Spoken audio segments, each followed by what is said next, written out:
Alright, and the third deck I'm going to show you guys is my Venser deck. I call this my Venser deck because the namesake Planeswalker Venser the Sojourner right here. I'm going to show you guys, this is the main reason for this deck here. Venser the Sojourner. He's a Planeswalker. Costs 5 mana. +2 is exile.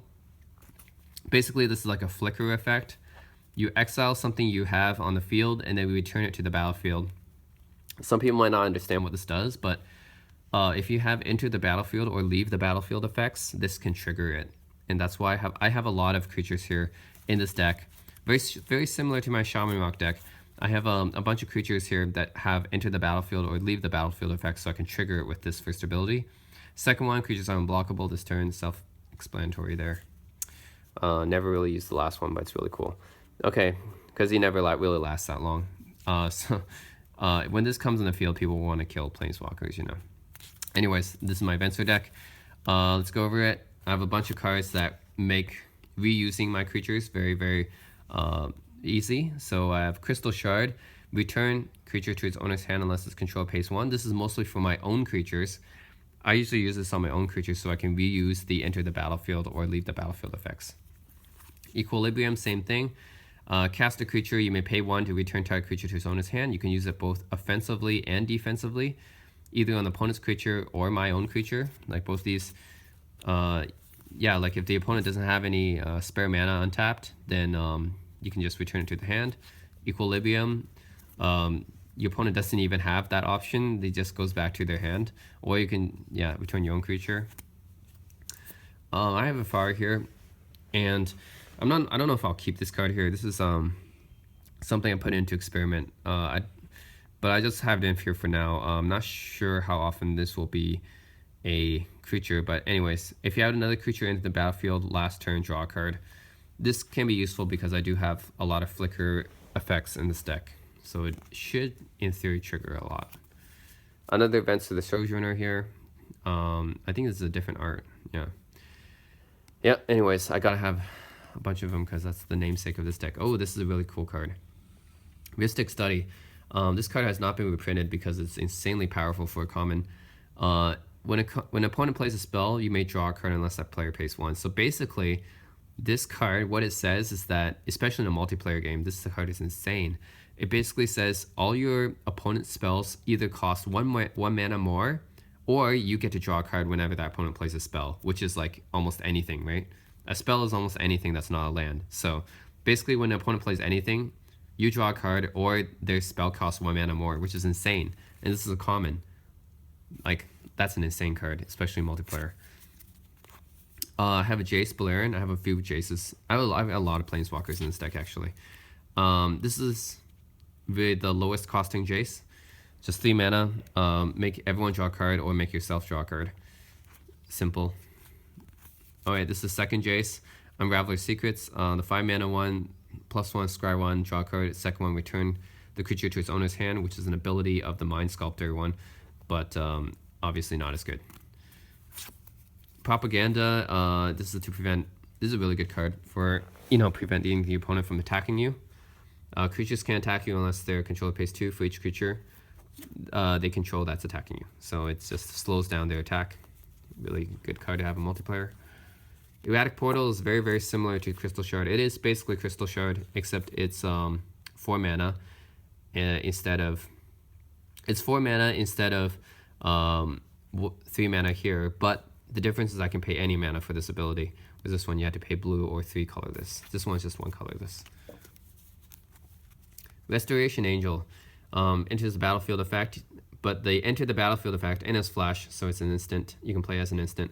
Enters the battlefield, you can exile a non-angel creature, which is most of my creatures, then flicker them, which means re-trigger their battlefield effects.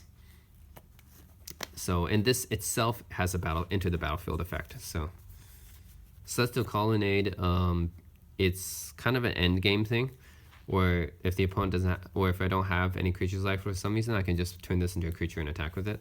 Plus, it's dual color. So this is a blue-white deck, So obviously, yeah, I want some dual lands. Blade Splicer has an enter the battlefield effect. You put a 3/3 colorless creature as first strike. And that's really it. I just want a 3/3 token whenever it comes into the battlefield. Kitchen Finks, I had this in a lot of my other decks. Comes in the battlefield, I gain 2 life, and then when it dies, it comes back. This is really good enter the battlefield effect. You can keep regaining life, you know, so that's really good to have as well. Ghostly Prison is basically propaganda except in white.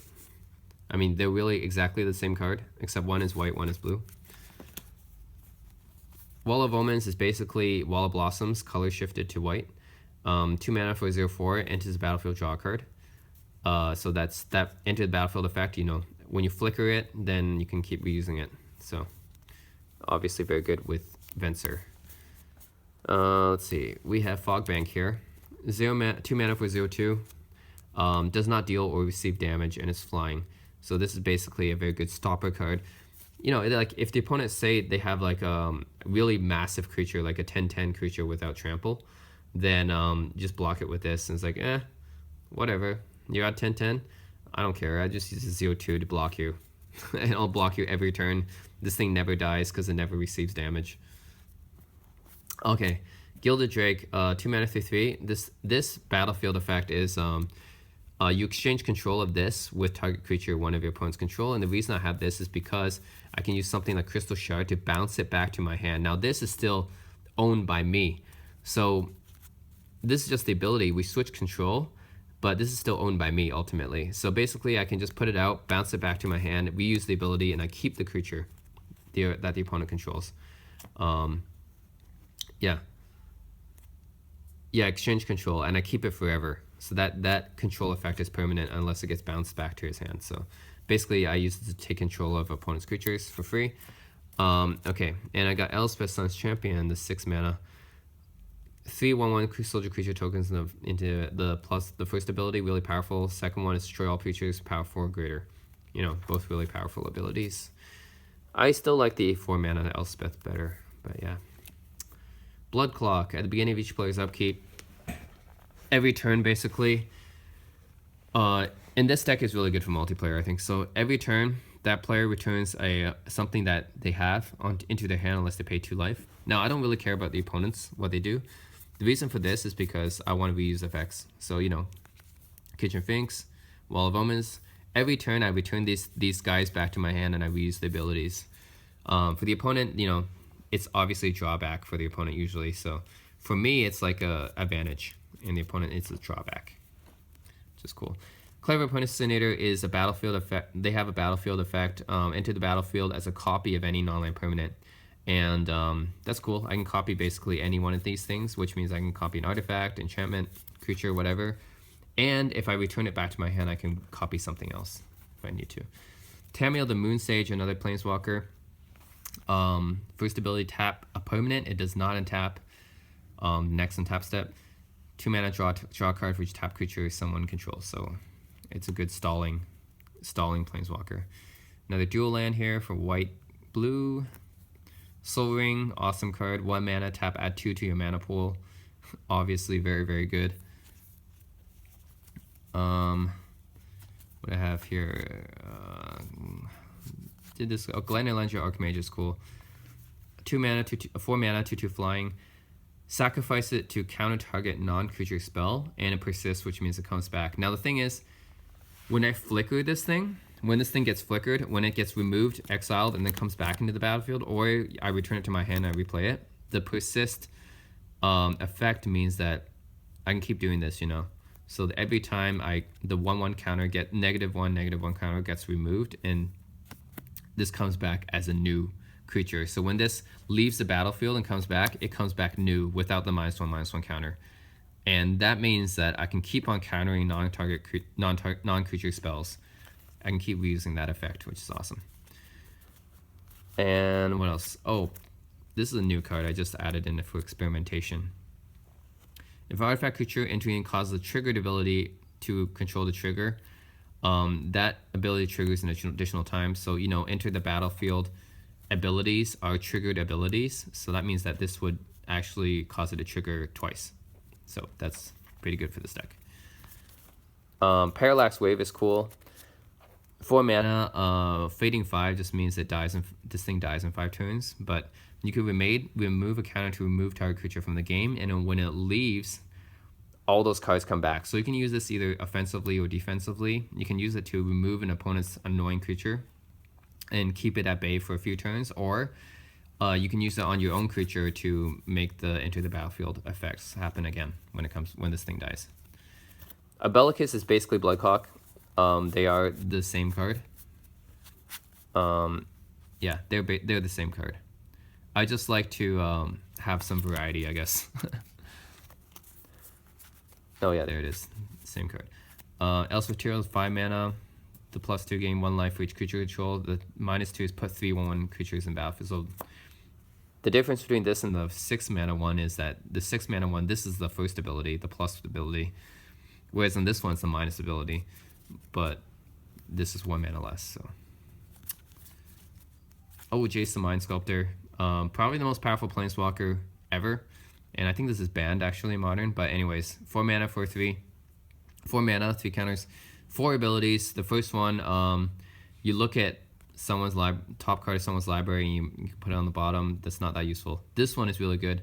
It's a Brainstorm. Draw 3 cards, then put 2 cards from your hand on top of your deck. That's really powerful. The -1 is also really powerful. Return target creature to its owner's hand. It's an unsummon for, yeah. So the first ability, second ability is a Brainstorm for free. The third ability, a -1, is an unsummon. So this is actually strictly better than the other Jace that we saw. But this one's a lot more expensive to buy. And it's banned in Modern.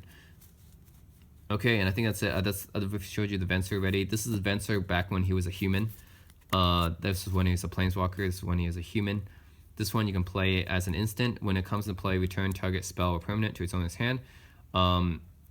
So yeah, it can be used it can use to counter a spell basically, or it can be used to as a boomerang. And yeah, this Venser actually works well with his human self. He can actually flicker himself, comes back, returns something else to someone's hand. You know, very versatile card, and he works with his own self, which is cool. Yeah, that's it. That's my Venser deck. Hope you guys enjoyed that little analysis here. All right, that's it for that Venser deck. 75 cards, by the way.